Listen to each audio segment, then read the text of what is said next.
G'day ladies and gentlemen, welcome back to Aussie StarCraft as we bring a continuation in the grand finals of IEM Cologne. Now the top left hand corner is our blue Protoss showing us how it's done. I know it says Lennox, but give it up for LiquidHero. In the top right hand corner is our red Terran player.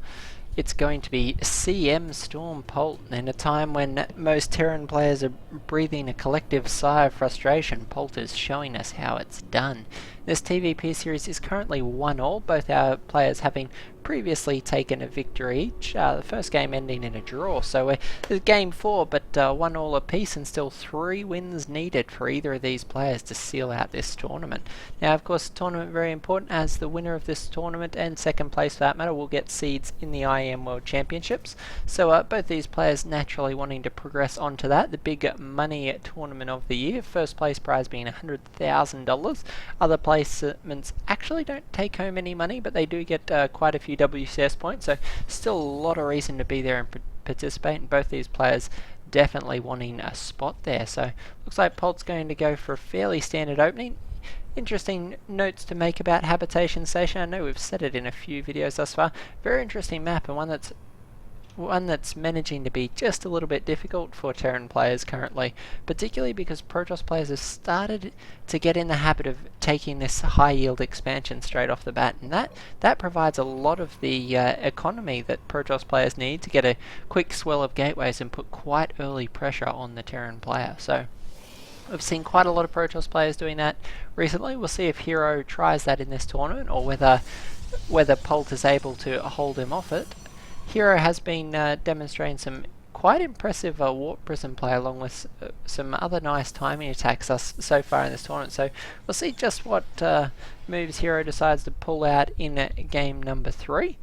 And very curious to see how Polt responds. Polt's drop play always phenomenally good. I know I talk about it, but that's because it's just such a masterpiece. Polt's so good at multitasking 2 or 3 drops at a time whilst putting pressure on with his main army. So we'll see if that plays a factor.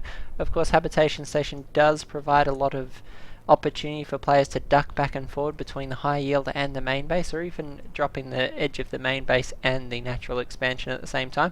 There are all these quite convenient spots for either Warp Prisms or Medevacs to do their thing. So we'll see just what these two players get up to. We have an SCV scouting out nice and early. Now it's a pretty early scout for Polt, who tends to open Reaper, and I can't help but think that's because of the earlier proxy gateway that Hero threw out, which makes it just such a nice move. It has Polt questioning what he's up to, and will provide just a little bit of discomfort in future games. So this Reaper's going to be moving up to scout. Going to get a good look at what's going on, but Hero always a little bit slow to throw down his tech, so the Reaper tends not to actually get the scout off that Polt's looking for. Of course, he has spotted this pylon go down. He knows there's potential for tech to be hidden either on this side of the base or behind the mineral line, so providing quite a few different options.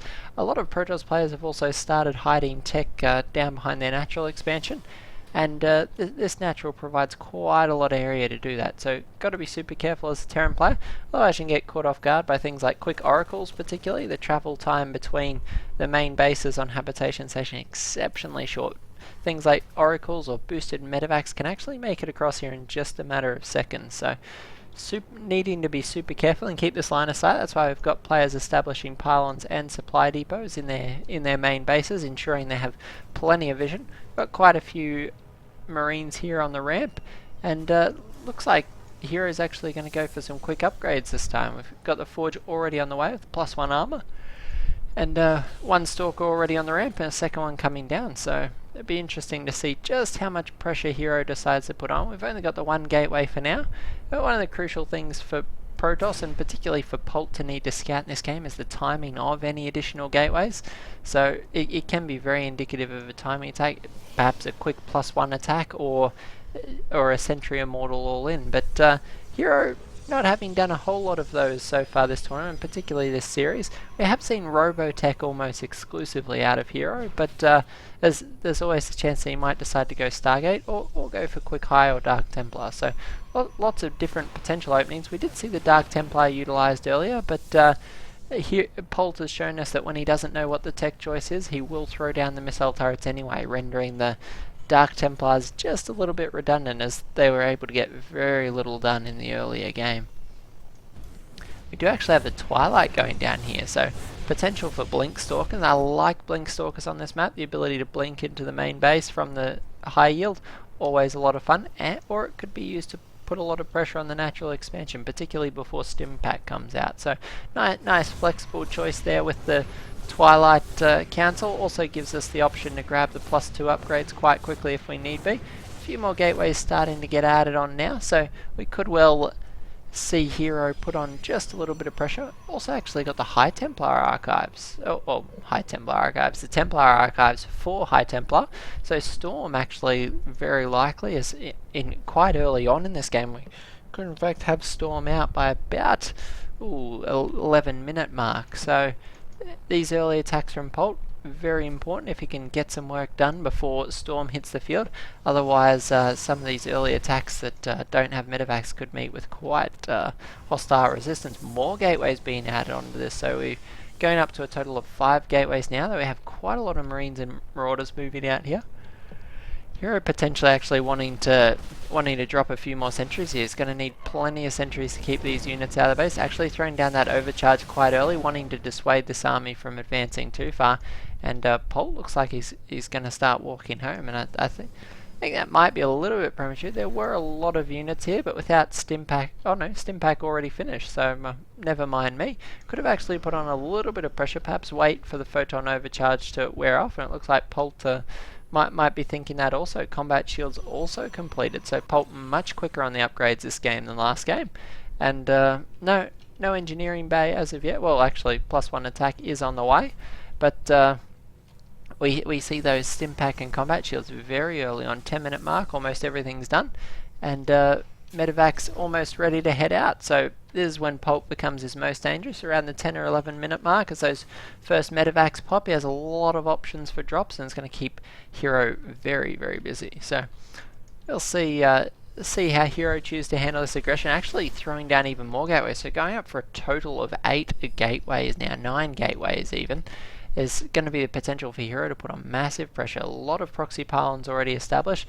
It very well looks like Hero might go for some sort of mass blink timing. Could also, if he so desired, go for Zealot Archon. He does have charge. Okay, blink not actually researched. I had thought that Hero had started that earlier, so we could actually see Zealot Archon here. A few Zealots already on the way, a few High Templar also, and here the Archons come. So looks like Lennox, that name's so deceptive. Look like Hero may well decide to go for a Zealot Archon push here, and that's an interesting choice. Not often the first choice of Protoss players on this map, but one that nevertheless could do quite a bit of damage. This attack quite potent early on, particularly while the Terran are unupgraded. So sitting at 0-0, we have +2. Actually, Protoss ground armor level 3 at the 11-minute mark, so Hero just chrono boosting those armor upgrades out. This army is going to be particularly resistant against these quite low level Marines and Marauders, so this is actually an interesting strategy out of Hero. Not the sort of thing we're used to seeing, but these Protoss Zealots going to take almost no damage from these Marines, particularly early on. Look at how much that's tanking. So it's going to be a real problem for Polt. I don't think he wants to engage just here. If he's caught here in the middle of the map, I think Hero's got more than enough to do the damage here. And Polt has to be very careful about how he engages. This third base is going down, but Polt potentially actually wanting to throw down a little bit more defenses. There is a stack of pylons in play, and with 9 gateways, Hero is more than capable of putting on pressure with this attack. It could be a big swell of warping. Now look at this army get cleaned up here. Nice force fields allowing Hero to wipe out a whole section of Polt's army. And we have the army supplies almost completely evened out. So nice moves there from Hero, able to isolate that army. But Polt, the Stim Marines, starting to do some work and force these units back. +3 armor almost completed now. Hero want to keep that Archon alive, and Marauders trying to chase it down, but a little bit dangerous chasing to the high ground. Polt continuing to press forward here, but I think the best move for Polt potentially would be to load up into these medevacs and try and make it into the main base. Hero being very good about leaving a few Zealots and Templar at home to storm, so gonna be hard to sneak in there, but Polt, there's plenty of room still to do it. One cannon does protect that corner just a little bit, but plenty of room there on the remainder of the main. Polt, on the other hand, deciding discretion's the better part of valor. His army's going to beat a retreat, head for home. Third base here now well established and very saturated for Polt. Going to be evening those incomes up just a little. The Zealot Archon mix starting to go just a little bit crazy. +3 armor has completed. +1 weapons already on the way. Sorry, wrong building. And it is being chrono boosted. So Hero working really hard on these upgrades this game. Only on the one forge, but surprisingly well ahead on his upgrades. Just very consistent. Polt, of course, quickly catching up with the double engineering bay, doing those upgrades 2 at a time. Always a good idea when you're settling into a longer macro game. We actually have the factory in the middle of the map establishing a Widow Mine. Unfortunately for the factory, though, it is establishing it right under the observer. His Marauder's gonna pick off an unlucky High Templar, and it's always a nice trade when you can grab a very gas heavy unit for free. So Marauder's being very cost effective here. This poor Zealot on watch duty, but can't help but feel the only thing he can see is his doom approaching from these Marines and Marauders. In fact, he will get cleaned up, but that +3 armor does make him quite durable. Cannon's going to go down here, but Polt needing to be very careful. He could get sandwiched here in the edge of the map. Going to quick pick up to get out of there, and one of the medevacs does make it out, though barely. So Polt here just starting to fall behind just a little bit. 176 supply to 130, and big warp in, actually some harass. We've missed this, that warped in on the right hand side of the map, and anyway, it's actually cleaned out the third base and doing massive damage in the natural of Polt. This could just destroy Polt's economy right here and now. We have 46 workers killed from Hero, so Polt unfortunately being caught with his pants down there. He's had his natural and third base just completely rorted by this harassment. Hero even warping in some High Templars up here. This is unheard of for Polt to be caught out of position this badly. The army in the middle of the field trying to maneuver, but there's just too many Protoss units. And it looks like Hero contemplating going for the base trade, but very dangerous to do that versus Terran. He did try that in the first game. It did result in a draw. Terran units trying to clean out these Protoss reinforcements, but mass storms from the top of the ramp just doing so much damage, and Polt decides to go for it, muscling his weapon in the natural base. Can he snipe this Nexus? He's in Polt mode where he just goes in, snipes Nexus willy-nilly, but unfortunately there's just too many Protoss units here to be able to focus that Nexus down in time. Stalker's going to be trying to force these medevacs away, and one photon cannon going to be keeping the backside of this base alive, but things looking very grim for Polt here. He's actually 70 supply down, trying to re-establish his economy as best he can. He's up to 41 workers, but still 26 behind Hero, and I can't help but think that Hero just nice timing on those warp-ins. It wasn't just Zealots. We actually saw Zealots and an Archon make their way into the fray, and that was quite devastating. Looks like Polt's going to drop the main base of Hero, but it might be too little too late. Some Storm going to be doing a lot of damage to these Marauders. Still 3 Marauders doing plenty of damage, but Hero just crossing the map and getting ready to go for it. Big warp in a Zealots and another Archon. See how much damage this Archon does from behind those Zealots. And unfortunately for Polt, now sandwiched between the force that is natural and this force that's warped in on the high ground. There's actually nowhere for him to go here. Storm's doing a little bit of damage, but now sandwiched by the reinforcements, and Polt GG's out of game number 3 quite quickly.